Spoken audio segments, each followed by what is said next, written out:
You are listening to the Daily Report, our daily update on high school, college, and professional sports news in central Indiana, with a little bit of major national sports news, anything that may be of interest to central Indiana sports fans, every day at 1 p.m. You're listening to the Central Indiana Sports Report with your host, Greg Mengelt. Good morning, good afternoon, or good evening. Whenever you've chosen to listen to the Central Indiana Sports Report, we are so happy that you've chosen to spend part of your day with us.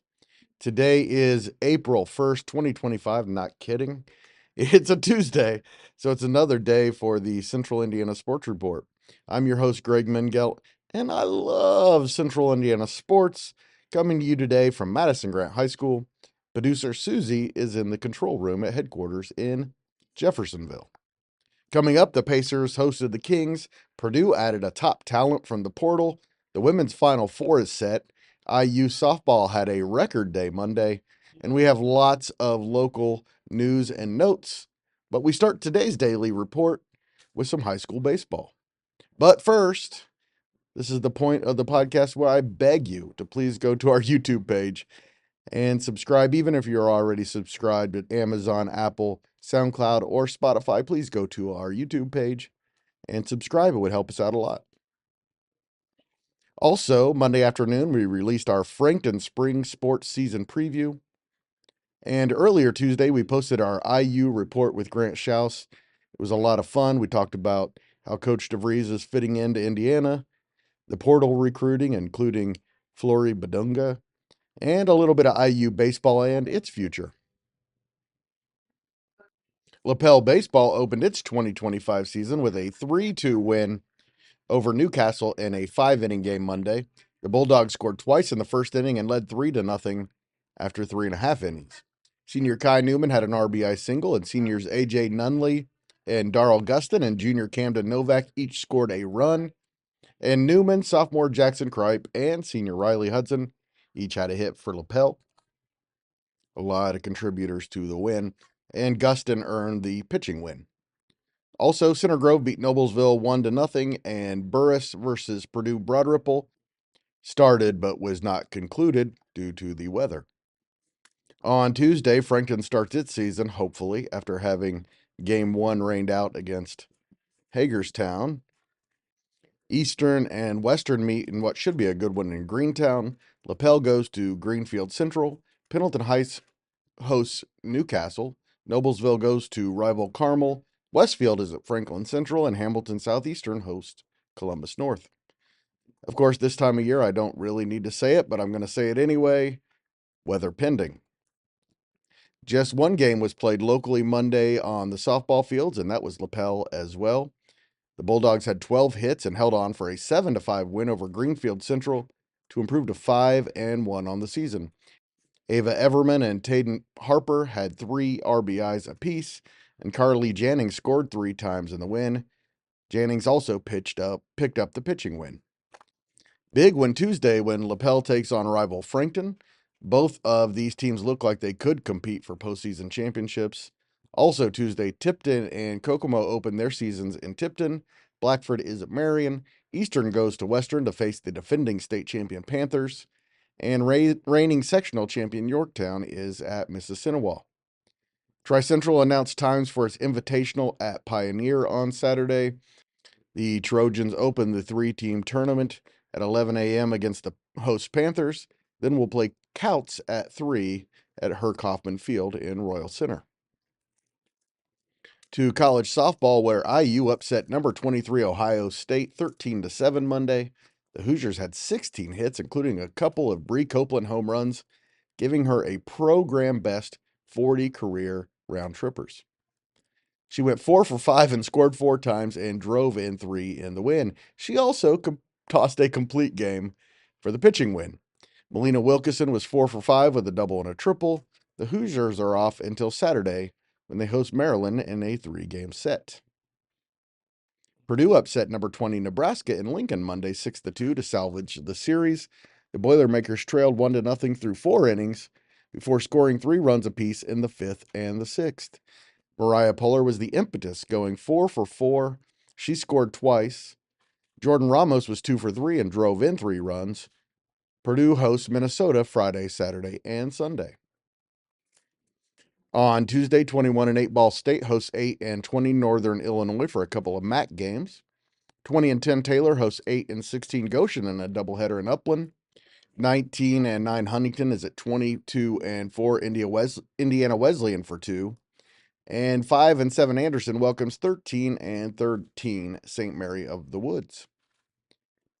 In college baseball, IU's Jake Hanley was named Big Ten Freshman of the Week after he went 8 for 16 with 3 home runs, 2 doubles, 6 runs, and 8 RBIs.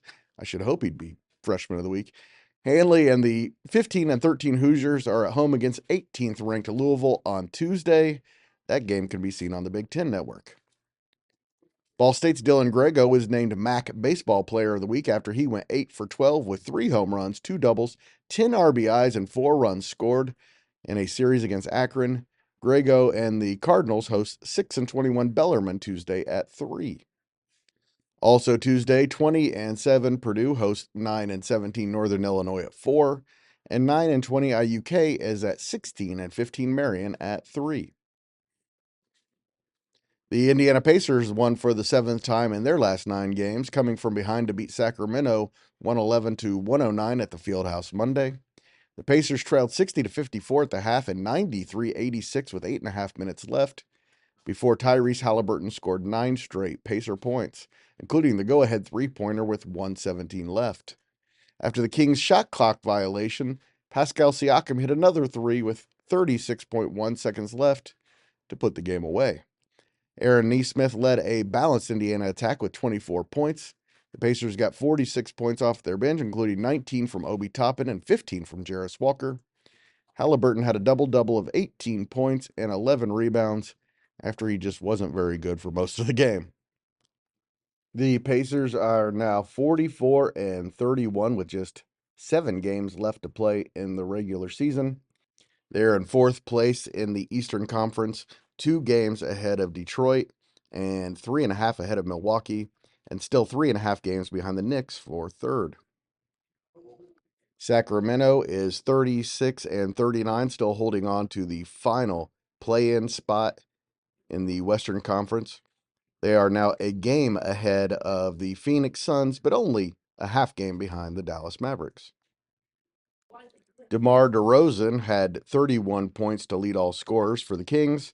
Former Pacer Domantas Sabonis finished with 25 points and 16 rebounds.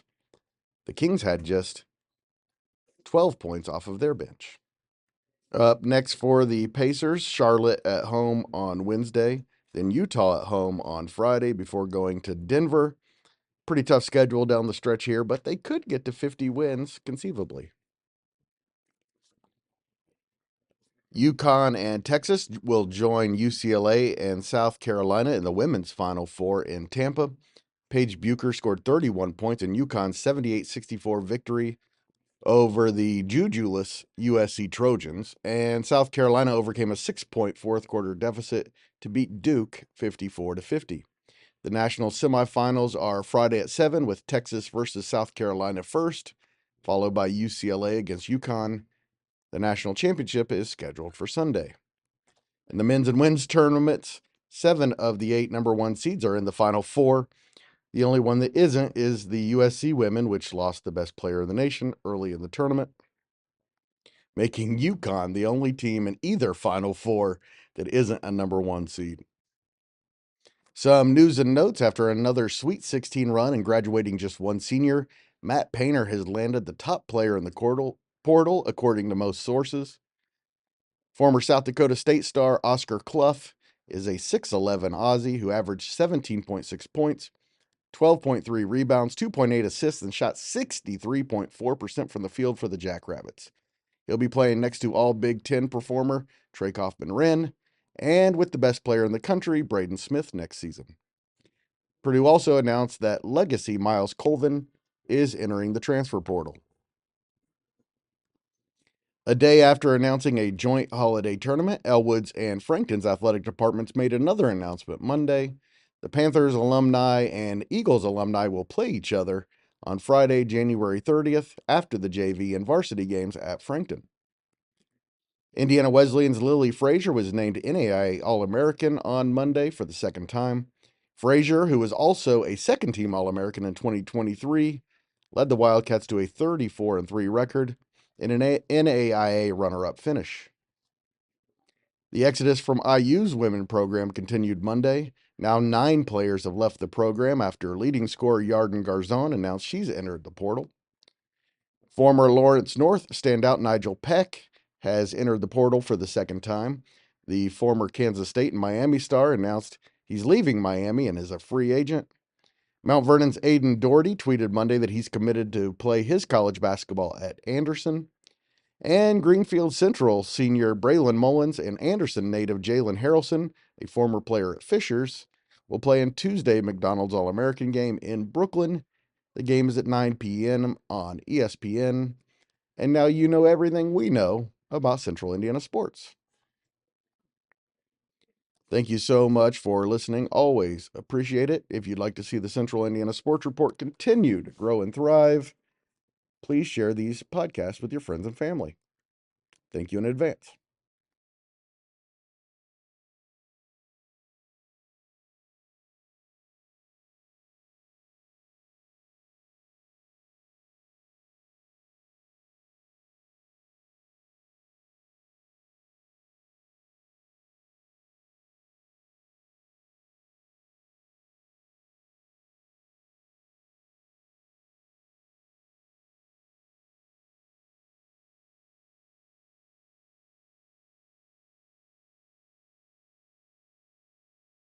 The Central Indiana Sports Report is a product of ITG Media. And I love Susie.